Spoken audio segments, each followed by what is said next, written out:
అసెంబ్లీలో తమకు అవకాశం ఇవ్వకుండా గొంతు నొక్కారని ఆరోపించారు కేసీఆర్. ఇక శాసనసభలో సుదీర్ఘ చర్చల అనంతరం గన్ పార్క్ వద్ద బీఆర్ఎస్ సభ్యులు సభ జరిగిన విధానంపై తీవ్రంగా ఆగ్రహం వ్యక్తం చేశారు.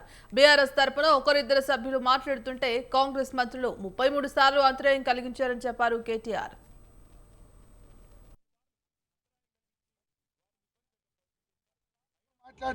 ఇవాళ మా గొంతు నొక్కి స్పీకర్ గారు మాకు అవకాశం ఇవ్వకుండా ఒక్క సభ్యుడు మాట్లాడుతుంటే ముఖ్యమంత్రితో సహా 10 మంది మంత్రులు 33 సార్లు ఇంటరప్ట్ చేసినారు. ఒకసారి కాదు, 2 సార్లు కాదు, 33 సార్లు అంతరాయం కలిగించి వారిని ఇబ్బంది పెట్టే ప్రయత్నం చేసినారు. అయినా కూడా ప్రజలకు మా సిన్సియారిటీ, మా చిత్తశుద్ధి, మా నాయకత్వంలో ఆనాడు ప్రభుత్వ హయాంలో జరిగిన కార్యక్రమాల వివరాలన్నీ కూడా చెప్పే ప్రయత్నం బలంగా చేసినాం. ప్రజలకు చేరి ఉంటుందని చెప్పి మేము అనుకుంటాం. ఇవాళ మా గొంతు నొక్కి స్పీకర్ గారు మాకు అవకాశం ఇవ్వకుండా ఒక్క సభ్యుడు మాట్లాడుతుంటే ముఖ్యమంత్రితో సహా 10 మంది.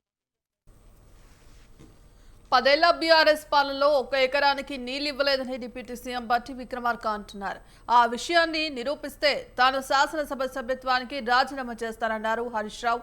అబద్ధమైతే రుజువైతే బట్టి విక్రమార్క రాజీనామా చేస్తారని ఛాలెంజ్ చేశారు.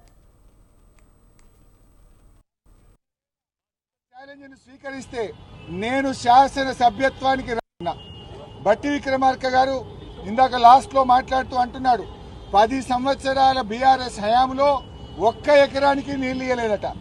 నేను ఐఎమ్ ఛాలెంజింగ్ బట్టి విక్రమార్క గారు, మీరు ఒకవేళ మా ఛాలెంజ్ను స్వీకరిస్తే నేను శాసన సభ్యత్వానికి రాజీనామా చేసి మళ్ళీ పోటీ కూడా చేయను.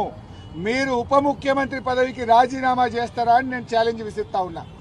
బీఆర్ఎస్ హయాంలో 17 బట్టి విక్రమార్క గారు ఇందాక లాస్ట్ లో మాట్లాడుతూ అంటున్నాడు 10 సంవత్సరాల బీఆర్ఎస్ హయాంలో 1 ఎకరానికి నీళ్లు ఇయ్యలేదట. నేను ఐఎమ్ ఛాలెంజ్